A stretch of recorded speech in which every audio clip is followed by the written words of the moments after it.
We're getting some hands up in the audience. It's the first. Sure. Do we need to mic her for the questions? Yeah, Thanks. I have a question for you. Yes.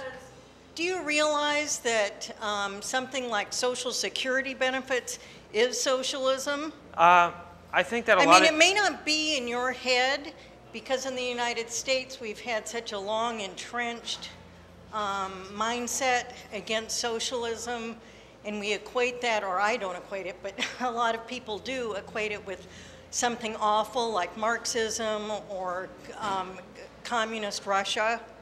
But having in place something like Social Security, that is socialism. Well, I think it's a form of socialism. I think I would define that. I think we have to be careful here about labeling something and not really being aware of the kinds of things that we've had in this country that we take for granted now. Yeah, I think that labels are very important, and I think that we need to take the label of socialism off of those social services that the free market system has been providing. I think that Social Security... But it's not the free market system that's been providing them. I provide them by paying my taxes. Dave provides them by paying his taxes. I mean, we all contribute to it, and then once we pay it in, when we get to be 65 or whatever, we start reaping the benefits of it. And if I can respond to that, we do all pay into Social Security, and the Social Security provides that payment to people in their times of need. But if we did not have a free market system, capitalism, in which we had a certain amount of private industry that was paying taxes into the government, then we would not have from that pool, wait a second, even if you're employed by the government, you're going to be paying Social Security, correct?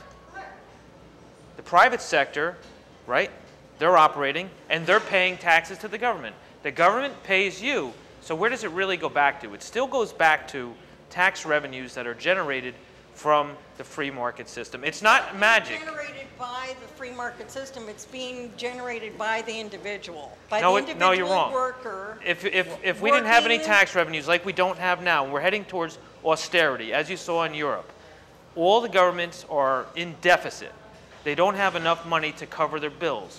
So if the government has to say to everybody, 20% of our workforce either takes a pay cut or we have to remove them, then we're not going to have that flow of capital in our economy. That's why it's so important, so imperative that we maintain capitalism, so we reach out. Of course we're going to maintain capitalism. That's not my point. The point I'm trying to make is that we already have services in this country which can be considered socialism. Well, maybe we have to rename them. And we've had it for more than 60 years. But that's the argument that I hear from 70 people on the street, particularly in New York. Well, people get mad at me because you have no right to talk about job creation, they say. Well, of course we want to create jobs, and of course it's the entrepreneurs that create well, then why are people coming up to me and saying... all I wanted to do is make the point that we do rely, and people have been paying in. It's the individual that pays into the system through their wages. So absolutely, that they have earned. absolutely. You guys agree on that, and I think that there's. I appreciate you chiming in. Hey, Dave. Absolutely. Thank you. If we have more interviews like this, you're gonna have to start wearing a tie. Seriously, and maybe a toupee. You guys making me slow down on the booze, and people actually having intellectual conversation has raised our waffle stack, hasn't it? So no, it makes me think that a lot of times I think people are looking at reaching the same goals, and there are different ways to get there. I think I've seen. I wouldn't say I've seen because I'm not really, I'm 32, so I haven't been there like in the flesh to see it. But I'm a smart enough guy that I've done my reading and followed along, watched enough History Channel. I think I've seen quality ideas and programming come out of socialism, and quality ideas and programming come out of capitalism. And I think I've seen socialist structures fail. And I think I'm seeing a capitalist structure fail miserably. Like, we're the biggest, richest one in the world, right? Like, we kind of came up with it, and we're on our knees right now. So, can we talk about that a little bit? Yeah. Is there a hybrid? Is there a hybrid? Can we pick the best of everything and come up with a I don't know, a waffleocracy or something? Yeah, you know, I don't know if it'll be a waffleocracy, but I can tell you this. I think that capitalism is failing in this way. We are constantly looking for pretty faces from pretty places. Like me. Exactly. You get the show and somebody else doesn't. I think what I'm trying to say is this. I'm an inventor, as you know. I've had a few things I've raised capital, tried to raise capital for. And if I'm not from a major university, if I have a big idea, I'm not really getting the type of respect. JobCreation.us is out there. We're looking very, very deeply into everybody's ideas because we believe that we don't only have to find the pretty faces from pretty places. And I think we're having a cultural failure somewhat because we're not focused on listening to everyone. We think that just because people come from a big name school or they come from a lot of money, that they're the ones that are smarter than everyone and that's where the idea should come from. Well, the fact of the matter is, and the music business is a perfect example, is talent is born, it's created from life you've been through. And I think it's the same thing with technology.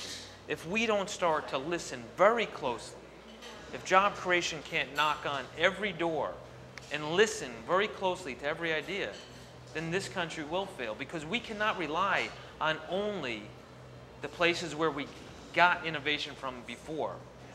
Which leads me to another point, philanthropy. Why are we concentrating on building businesses from philanthropists only that made so much money? They're directing the world the way they want to direct it. I think that's a big mistake. That's why going back around the other circle is, that's why we need to clean up Wall Street. Wall Street is not a place where you put $1 and you make $10. It's a place where American businesses grow equity, gain equity to start their businesses, to employ people. And if we don't clean up Wall Street, we're in trouble. So at this point, you're seeing the new ideas, the new innovators as being locked out, sort of, or just not either locked out or not coming to the table. I think that by human nature, people like to deal with their friends. And when we have a limited amount of venture capitalists out there that control the majority of the capital that's being invested in companies, and we don't have a source for small companies to raise equity or capital through the stock market, then you're going to have barriers to innovation. You cannot do it without having a very open market where people can come and present to the waffleocracy people a great idea. If people aren't out there to take the change out of their pockets to buy one share of stock for $0.25, we will never get this country back to full employment. We have to do that. And I'll tell you right now, simultaneously, we have to fight against socialism, find innovation, and fight against the corruption on Wall Street. It may seem like opposites to you, but to me it's the same thing. I want to see my grandchildren employed gainfully. No, I think that's what I like about you, and I think that's why, you know, if I would have looked at your website and it would have been too extreme one way or the other, I probably wouldn't have sent the invite. But I feel that you're middle of the road enough that you make a strong argument. You know? We're trying. You know? The only thing that matters is if we can create some jobs through our efforts. That'd be great. You get one, send it my way. We're doing the best we can. Mark Nejmeh. Thank you. Job Creation US. Thanks a lot.